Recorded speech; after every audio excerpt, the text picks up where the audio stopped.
नमस्कार दोस्तों, आपका स्वागत है। आज हम बात करेंगे इंसोलेशन यानी कि आतपन। क्या होता है इंसोलेशन, इसकी बात हम करेंगे। जैसा कि आप जानते हो, अर्थ में जो एनर्जी आती है, सोर्स ऑफ जो एनर्जी है अर्थ में, वो दो चीज़ों से है। एक है सन और दूसरा अर्थ की इंटरनल हीट। ठीक है। अर्थ और जो सन के बीच की डिस्टेंस है वो 150 मिलियन किलोमीटर है। और जो सन का जो वॉल्यूम है, सन का वॉल्यूम है लगभग 1.3 मिलियन गुना बड़ा है अर्थ से। ठीक है। और जो सन से एनर्जी आती है, जो हीट रेडिएट होती है, जो सन हीट रेडिएट करता है, उसको क्या कहते हैं? रेडिएशन। ठीक है। और जो सन हीट रेडिएट करता है चारों तरफ करता है। ठीक है। ये सन है और ये चारों तरफ हीट रेडिएट करता है।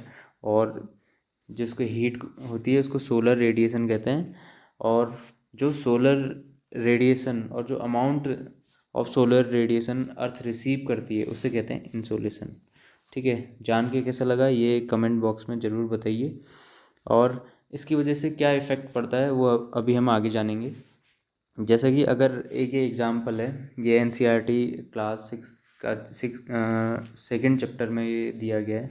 अगर देखो कहीं पर सीधे अगर लाइट पड़ती है तो देखो छोटे एरिया में ज़्यादा हीट जनरेट करेगा या ज़्यादा उजाला देगा छोटे एरिया में।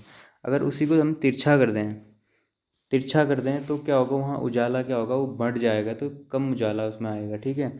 तो इसका क्या इफ़ेक्ट पड़ता है, इस एग्जाम्पल से हम क्या समझे ये आगे देखते हैं। जैसे ये एक हमारी अर्थ है। ठीक है। जैसे ये एक हमारे अर्थ का एक जोन में, अलग अलग जोन में बांटा गया है। क्यों बांटा गया ये हम बात करते हैं। ये है 23.5 degree north tropic of Cancer और 23.5 degree south tropic of Capricorn. इन दोनों के बीच में सन कभी ना कभी साल में एक ना एक बार दोपहर में सीधे सीधे पड़ता है। ठीक है। सन की जो मूवमेंट होती है 0 डिग्री, ठीक है, इक्वेटर 0 डिग्री भूमध्य रेखा से नॉर्थ की तरफ जाता है। ठीक है। 23 डिग्री, 23.5 डिग्री जाता है। फिर उसके बाद क्या होता है, नॉर्थ में गर्मियाँ पड़ती हैं। फिर ये धीरे धीरे क्या होता है, सितंबर के बाद साउथ की तरफ मूवमेंट करता है। और क्या होता है, दिसंबर में ये कहाँ पहुँच जाता है, ट्रॉपिक ऑफ कैप्रिकॉर्न में। इस वजह से क्या होता है, इस एरिया में ज़्यादातर एनर्जी ज़्यादा होती है या सोलर रेडिएशन ज़्यादा आते हैं, क्योंकि यहाँ पर इस एरिया में सन रेज सीधी सीधी पड़ती हैं, इसलिए इसको क्या बोलते हैं, टॉरिड जोन। ठीक है।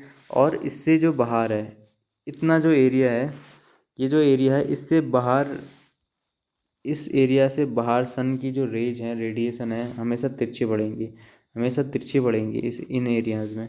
तो क्या होगा कि तो यहाँ सोलर रेडिएशन कम आएगा अर्थ में, यानी कि इंसोलेशन कम होगा। ठीक है।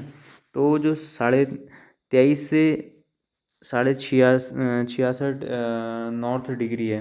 ठीक है। 66.5 डिग्री नॉर्थ है और 66 डिग्री, 66.5 डिग्री साउथ है। इन दो 23.5 से 66, इन दोनों के बीच का जो एरिया होता है इसको बोलते हैं टेम्परेट जोन। ठीक है। यहाँ नॉर्थ टेम्परेट जोन लिखा है और यहाँ साउथ टेम्परेट जोन। अब जो इससे बाहर का एरिया होता है, यानी कि 66 डिग्री से जो बाहर का एरिया होता है यहाँ नॉर्थ और साउथ में, यहाँ सन की रेज बहुत ही रेयरली पड़ती हैं। ठीक है। बहुत ही रेयरली, इसलिए ये एरिया बहुत ही ठंडा होता है, इसलिए इसको बोलते हैं फ्रिजिड जोन। ठीक, फ्रिजिड जोन। तो आपको ये जान के कैसा लगा ये कमेंट बॉक्स में ज़रूर बताइए।